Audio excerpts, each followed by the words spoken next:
The walls of Jerusalem crumble under the relentless assault of the Babylonian army.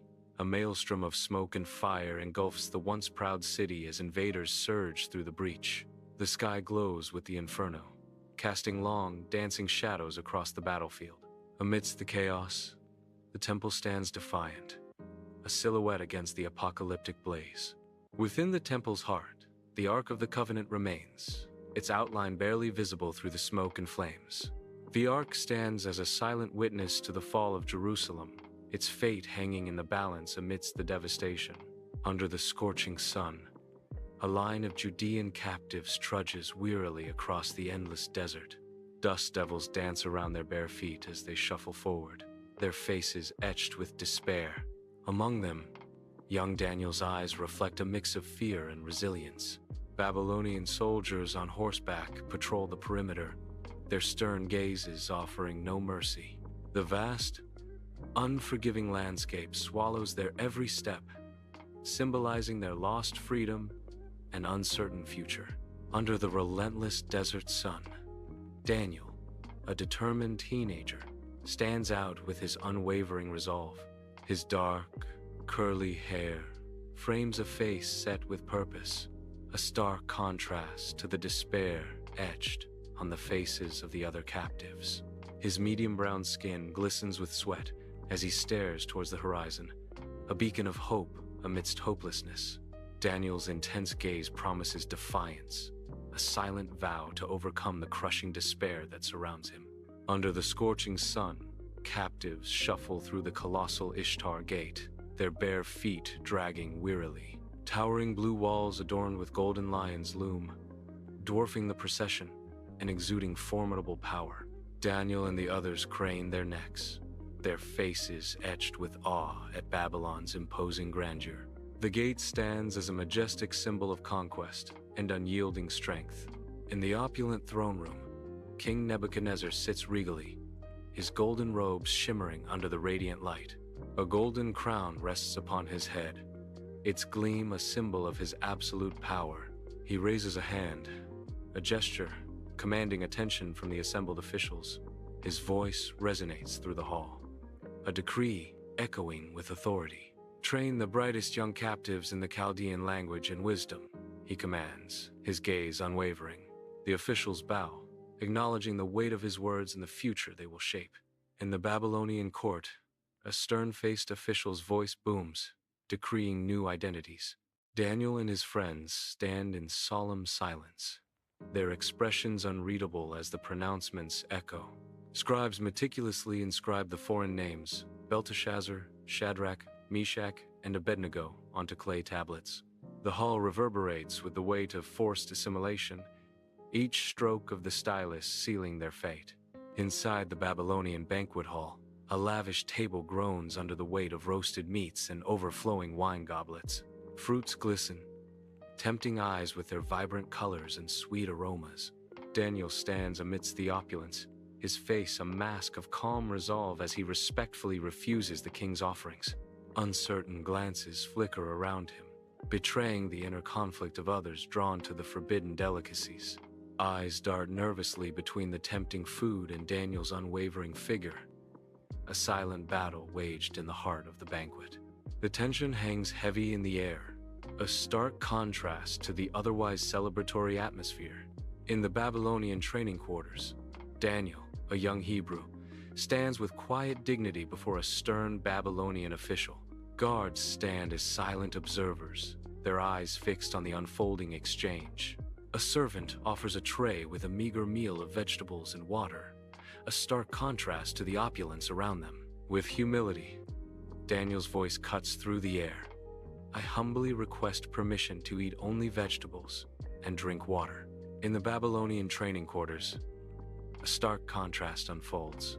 For 10 days, Daniel and his friends partake of only vegetables and water, a testament to their unwavering faith. Their heads are bowed in solemn prayer. Before each simple meal, a silent communion in a foreign land. Elsewhere, others revel in the king's rich fare, their gluttony echoing through the quarters. Laughter and boisterous celebration fill the air as they indulge, oblivious to the quiet devotion nearby. In the Babylonian training hall, sunlight streams onto a scene of stark contrast. 10 days have passed, marking the end of a rigorous test. Daniel and his friends stand as beacons of health, their faces glowing with life. Their strong postures and vibrant appearance tell a story of resilience. Around them, others are pale and weary, the toll of the trial etched on their faces. The vitality of Daniel's group shines all the brighter against the backdrop of exhaustion. In the quiet of his chamber, Daniel sits immersed at his desk, scrolls unfurled like secrets waiting to be revealed. The lamp's golden glow illuminates his face, casting the rest of the room in a soft, contemplative darkness. His expression is serene, his focus absolute as he studies the ancient texts before him. Ethereal visions, symbols of dreams, subtly dance around him, whispers of the gift he possesses. The air is thick with the unseen, the unheard, a world of prophecy unfolding in the silence of the night. Inside the Babylonian Academy, Daniel and his friends pore over clay tablets, their faces etched with deep concentration. Sunlight floods the chamber through towering windows, each beam illuminating swirling dust motes like golden secrets. They immerse themselves in the ancient language, literature, and intricate laws of Babylon. Daniel listens intently to the instructor, his eyes shining with youthful curiosity. His mind, a sponge, eagerly soaks up the wisdom of the ages, ready to unlock mysteries. After 3 years of rigorous training, Daniel and his friends are led into Nebuchadnezzar's imposing throne room. The air is thick with anticipation as they advance, their movements measured and respectful. Before them sits Nebuchadnezzar, a figure of immense power, upon a throne lavishly decorated with golden lions. The throne room is vast and opulent, reflecting the king's absolute authority. Their eyes meet Nebuchadnezzar's, a silent acknowledgement of the trials they have overcome. Awaiting the king's judgment, they bow in unison, their expressions a mixture of hope and trepidation. Nebuchadnezzar, a figure of immense power, sits upon his opulent throne, the very picture of regal authority. He gestures grandly towards Daniel and his friends, who stand before him, radiating respect and quiet confidence. Babylonian advisors, draped in the finest garments, watch with undisguised astonishment.